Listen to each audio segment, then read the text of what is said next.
Good morning students. बेटा हमारा next topic है smaller bodies. The smaller system contains not only the stars and planets. जो solar system के अंदर ना तो केवल सिर्फ स्टार और प्लैनेट ही प्रेजेंट नहीं है, वहाँ छोटी छोटी आकाशीय पिंड मतलब स्मॉल हेवनली बॉडीज़ भी प्रेजेंट है, जैसे एस्ट्रॉयड, कोमेट और मेटेरॉइड्स। उसने ये कहा है कि जो हमारा सोलर सिस्टम है ना, उसके अंदर केवल प्लेनेट और स्टार नहीं आते, वहाँ छोटी छोटी हेवनली बॉडीज़ भी हैं, छोटे छोटे आकाशीय पिंड भी हैं, जिनके नाम है एस्टेरॉयड भी, कोमेट और मेटेरॉइड्स। अब एस्टेरॉयड्स क्या होते हैं? Between the orbits of Mars and Jupiter. जो हमारा ग्रह है, जो हमारा प्लेनेट मार्स और जुपिटर है ना, उसके ऑर्बिट में, उनके ऑर्बिट के बीच में, मतलब उनके अक्षेत्र में, मतलब क्या है, जहाँ वो परिक्रमा करते हैं ना, जिस एक्सिस के ऊपर वो रोटेट करते हैं, तो मार्स और जुपिटर के ऑर्बिट के बीच में क्या है, एक बहुत बड़ा गैप प्रेजेंट है। This gap is filled by A number of small planet. और उस गैप को किससे भरा गया है? वहाँ छोटे छोटे प्लैनेट हैं that are actually revolving around the sun, जो कि सन के चारों तरफ एक्चुअली मतलब वास्तविक रूप से रिवॉल्व कर रहे हैं। उसने कहा है कि जो मार्स और जुपिटर का ऑर्बिट है ना, वहाँ पे एक बहुत बड़ा गैप प्रेजेंट है, और उस गैप के अंदर बहुत सारे छोटे छोटे प्लैनेट हैं जो कि सन के चारों तरफ क्या कर रहे हैं, एक्चुअली रिवॉल्व कर रहे हैं। उनको हम बोलते हैं एस्टेरॉइड्स। तो उन स्मॉल प्लैनेट्स को हम बोलते हैं एस्टेरॉइड्स। तो they are suppose to be left over from the formation of solar system. तो जब सोलर सिस्टम की फॉर्मेशन की गई तो उनको उसके अंदर इंक्लूड नहीं किया गया था, उन प्लैनेट्स को। ठीक है, मतलब क्या है, दे आर एक्चुअली सपोज, तो उनको सपोज कर लिया था जब सोलर सिस्टम की फॉर्मेशन की गई कि वो उस समय वहाँ से चले जा चुके थे। The smallest asteroid known is only about 20 feet long. जो छोटे से छोटा, जो सबसे छोटा एस्टेरॉयड पाया गया है ना, वो कितना बड़ा है? 20 फीट लंबा है। लेकिन जो बड़ा एस्टेरॉयड है वो कितना बड़ा है? 940 किलोमीटर उसकी लेंथ है। दे do not have fix shape. उनकी एस्टेरॉयड की शेप फिक्स नहीं होती। दे आर, और एस्टेरॉयड को मिनी प्लैनेट्स भी बोला जाता है। The asteroid can be viewed only with the help of large telescope. तो अब वो मिनी प्लैनेट मतलब बहुत छोटे प्लैनेट है, तो उनको बड़े बड़े टेलीस्कोप की हेल्प से देखा जाता है एस्टेरॉयड्स को। ठीक है, तो बेटा एस्टेरॉयड क्या होते हैं? जो हमारा मार्स और जुपिटर का ऑर्बिट है, वहाँ पे एक बहुत बड़ा गैप प्रेजेंट है। उस गैप को क्या है, छोटे छोटे प्लैनेट्स से भरा गया है, जो प्लैनेट्स हैं वो सन के चारों तरफ क्या करते हैं, रिवॉल्व करते हैं। उनको बोलते हैं एस्टेरॉयड। और जब सोलर सिस्टम की फॉर्मेशन की गई तो वहाँ उस समय ये जो प्लैनेट्स थे, एस्टेरॉयड्स थे, वो वहाँ से लेफ्ट ओवर जा चुके थे, मतलब वो माना गया था, सपोज किया गया था। तो उनको सोलर सिस्टम के अंदर इंक्लूड नहीं किया गया, उन स्मॉल प्लैनेट्स को। तो जो सबसे छोटा एस्टेरॉयड है वो 20 फीट लंबा है, और जो बड़ा एस्टेरॉयड है वो 940 किलोमीटर। उनकी फिक्स शेप नहीं होती। एस्टेरॉयड को मिनी प्लैनेट्स भी कहा गया है, और उनको लार्ज टेलीस्कोप की हेल्प से देखा जाता है। उसके बाद है मेटरर, टूटता हुआ तारा। The bright light seen in the sky. देखो अब रात के समय देखो, ये ब्राइट लाइट, ये बहुत ज़्यादा चमकदार लाइट दिखाई दे रही है। तो ये ब्राइट लाइट जब हमें क्लियर नाइट में, मतलब बिल्कुल साफ रात में आसमान में ब्राइट लाइट दिखाई देती है एज ए शूटिंग स्टार, मतलब जिसको हम टूटता हुआ तारा बोलते हैं, उनको हम बोलते हैं, वो होते हैं मेटरर्स। तो उनको क्या बोला जाता है? मेटरर्स। तो meteor are seen as fast approaching the earth surface. अब मेटरर्स को क्या देखा जाता है कि वो अर्थ के सरफेस के ऊपर क्या है, बहुत जल्दी अप्रोच मतलब आने वाले हैं। क्यों? अर्थ के ग्रेविटेशनल पुल की वजह से। मोस्ट मेटरर, कुछ जो मेटरर होते हैं वो क्या, स्काई के अंदर बर्न, टूट जाते हैं इटसेल्फ, खुद ही धरती के ऊपर आने से पहले। क्यों? Due to the friction and heat when they pass through our atmosphere.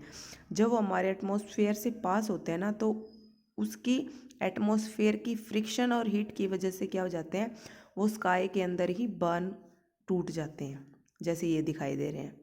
The ones they do not burn on the earth, the one, और जो do not burn fall on the earth, जो अर्थ के ऊपर गिरने के बाद नहीं टूटते, डू नॉट बर्न, एज उनको बोला जाता है मेटेरॉइड्स, और एंड क्रिएट क्रैटर्स, और जो वो टूटते हुए तारे होते हैं वो धरती के ऊपर आके क्या बना देते हैं, बहुत बड़े बड़े क्रैटर, गड्ढे। Which are bowl shape depression, जिनको मतलब क्या है, ये कटोरी की शेप का है, डिप्रेशन मतलब नीचे, इसने धरती को क्या कर दिया है, मतलब नीचे तक ये चला गया है। Meteoroids are very useful to scientist, मतलब साइंटिस्ट ने इनकी बहुत, साइंटिस्ट की मदद की है मेटेरॉइड्स ने, as they help in finding the substance that created the universe, मतलब साइंटिस्ट की मेटेरॉइड्स ने कैसे हेल्प की, उनको ये पता चल गया है कि यूनिवर्स किस सब्सटेंस से मिलके बना हुआ है। Shown here is a picture of meteor crater that was created in Arizona USA, तो यूएसए के अंदर क्या है, ये एक मेटेर गिरा था जिसकी वजह से क्रैटर बन गया। The crater on the moon are also a result of meteorite, जो मून के ऊपर बहुत बड़े बड़े गड्ढे पाए गए हैं वो भी मेटेरॉइड की वजह से पाए गए हैं।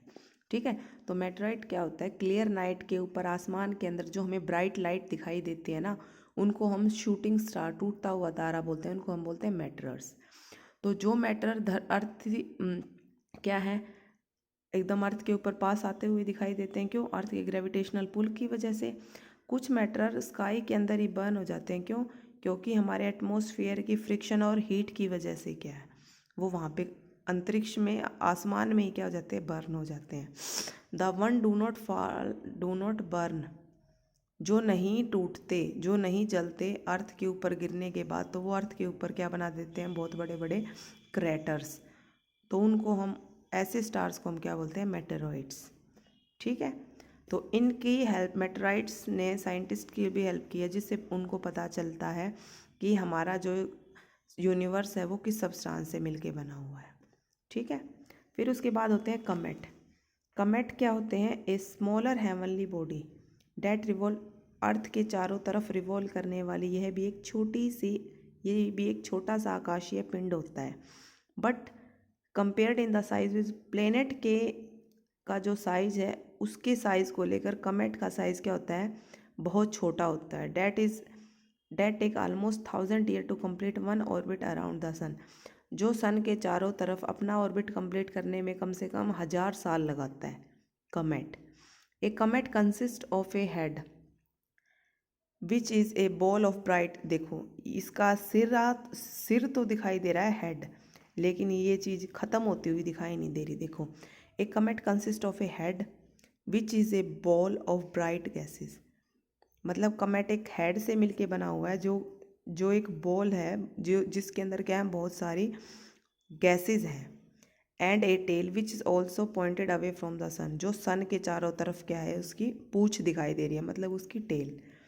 Because of the force of solar wind, solar wind के मतलब जो हमारे आकाश में जो हवा है उसकी वजह से उसके हेड, उसका जो हेड है, ये तो ब्राइट गैसेस का एक सोर्स है, जो उसकी टेल है वो सन की तरफ जाते हुए दिखाई दे रही है।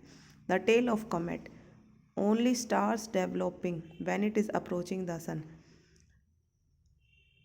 जो टेल ऑफ कमेट, जो कमेट की टेल है, ओनली स्टार्स, कब, ओनली स्टार्ट डेवलपिंग, उसकी जो टेल है जब ये सन की तरफ जाता हुआ दिखाई देगा ना, तभी इसकी टेल क्या है, only start developing when it is approaching the sun. The tail of a comet, जो हमारे कमेट की टेल है, ओनली स्टार्ट डेवलपिंग, कब अलग से दिखाई देगी, कि मतलब ये कमेट की टेल है जब वो सन की तरफ जाती हुई दिखाई देगी, मतलब जब वो सन को अप्रोच करेगा तब हमें उसकी टेल भी दिखाई देगी कमेट की। ठीक है, हेलेज कमेट अपीयर्स एवरी 76 ईयर, जो एक हेली कमेट, जो एक हेवनली बॉडी है, वो 76 साल बाद क्या है, अपीयर्स एवरी, हर 76 साल बाद क्या दिखाई देती है, एक हेली कमेट दिखाई देता है। It was seen for the last time, और ये जो हेली कमेट है लास्ट टाइम 1986 में देखा गया था। उसके बाद है satellites. Now that we have already studied about the surface of the moon and its various phases, it is also essential to understand that the moon is the natural satellite of earth। हमने moon के क्या है, बहुत सारे surface के बारे में पढ़ा कि कभी हाफ मून दिखाई देता है, कभी फुल मून दिखाई देता है, कभी मून दिखाई नहीं देता। ये सारे फेज पढ़े थे ना हमने मून के। तो अब ये भी जानना जरूरी है कि जो हमारा मून है वो अर्थ का क्या है, एक नेचुरल सैटेलाइट है। Any celestial body that revolve around a planet, जो कोई भी सेलेस्टियल बॉडी किसी प्लेनेट के चारों तरफ रिवॉल्व कर रही है उसको हम बोलते हैं सैटेलाइट। ठीक है। सैटेलाइट टू टाइप्स की होते हैं, एक नेचुरल और एक artificial satellite. Our planet earth has only one natural satellite, जो हमारा अर्थ है ना उसका केवल एक ही नेचुरल सैटेलाइट है, वो कौन सा है, मून। ठीक है। Most planet have their own moons, कुछ प्लेनेट्स है उसके उनके पास खुद के मून होते हैं रिवॉल्विंग अराउंड देन, जो उन प्लेनेट की चारों तरफ रिवॉल्व करते हैं। Planet such as Earth and Mars has lesser number of moons than planet such as Jupiter and Saturn. जो हमारा प्लेनेट अर्थ और मार्स है उसके पास क्या है, नंबर ऑफ मून्स की संख्या बहुत कम है। जैसे हमारे अर्थ के पास, अर्थ का तो सिर्फ एक ही मून है। ठीक है। तो वो कह रहा है कि जो हमारा अर्थ और मार्स है उसके पास बहुत कम मून है बजाय कि जुपिटर और सैचुरन के। अदर कैटेगरी ऑफ सैटेलाइट, एक आर्टिफिशियल सैटेलाइट भी है। तो these artificial satellite are man made, तो ये आर्टिफिशियल सैटेलाइट क्या है, मानव ने खुद बना रखे हैं, तो ये मैन मेड है। And have send to the space by, और जो ह्यूमन है इनको क्या है आकाश में भेजता है, स्पेस में भेजता है। They help in weather forecasting, transmitting radio and television signal, locating minerals, studying more about the universe and remote sensing. मतलब ये क्या है, अगर हम कोई भी सैटेलाइट है, मान लो मेरे को मून के बारे में स्टडी करना है, तो मैं मून के चारों तरफ एक अपना आर्टिफिशियल सैटेलाइट भेज दूँगी।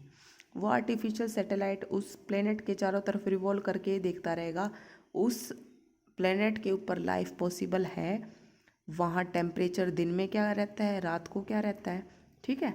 तो उससे क्या है, मतलब क्या हो जाएगा, हम उस प्लेनेट के बारे में क्या कर पाएंगे, उस आर्टिफिशियल सैटेलाइट की हेल्प से उस प्लेनेट की स्टडी कर पाएंगे। ठीक है। तो many countries have been sending their own satellite to the space, बहुत सारी कंट्रीज ऐसी हैं जिन्होंने अपने खुद के आर्टिफिशियल सैटेलाइट भेज रखे हैं स्पेस के अंदर। Aryabhata was the first Indian satellite, हमारा इंडिया का सबसे पहला सैटेलाइट कौन सा था, आर्यभट्ट, जो हमने 1975 में स्पेस में भेजा था। However the first ever satellite was sent by Soviet Union in 1957, सबसे पहला सैटेलाइट था 1957 में भेजा गया था, उसका नाम था Soviet union. It was cold Sputnik 1, उस सैटेलाइट का नाम है स्पटनिक 1। ठीक है। Many satellite have been sent since then, इनके बाद बहुत सारे सैटेलाइट भेजे गए हैं। आर्यभट्ट को छोड़कर दूसरा इंडिया का जो सैटेलाइट था, एक भास्करा 1 एंड 2 और रोहिणी सीरीज़, ये भी आर्टिफिशियल सैटेलाइट है जो भेजे थे स्पेस में। Artificial satellite are also use in GPS, GPS system के अंदर भी आर्टिफिशियल सैटेलाइट का यूज़ किया जाता है। ठीक है। For navigation and even spying, मतलब क्या है, जीपीएस हम किसी की लोकेशन